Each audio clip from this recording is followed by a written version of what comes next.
আপনি কি ভেবেছেন আপনার নামাজ দিয়ে আপনি জান্নাতে যাবেন? আপনি তাহাজ্জুদ গুজার, সেজদা দিতে দিতে কপালে দাগ ফেলেছেন, এটা আপনারা জান্নাতে নেবে না? আপনি এলাকার সবচেয়ে বড় হাতেম তাই দানশীল, এই দানের ভরসায় বসে আছেন। কুশ্চিন কালো কথা।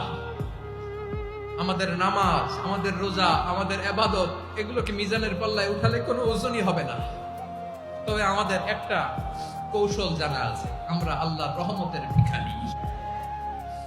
আমরা সেদিন আগেই গুনার স্বীকৃতি দিয়ে দেব।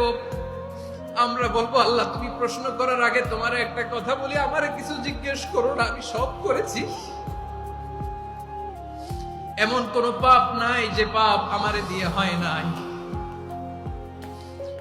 তোমার রহমত দিয়ে তুমি জান্নাতে পাঠাবা, তোমার দয়ায় জান্নাতে যেতে চাই, আমল দিয়ে না। পারবেন বলতে? কিয়ামতের দিন আমরা বলবো, আল্লাহ আমার আমল দিয়ে জান্নাত চাই না, আমি তোমার দয়া দিয়ে জান্নাত চাই। তোমার দয়া ছাড়া আমার কোনো উপায় নাই।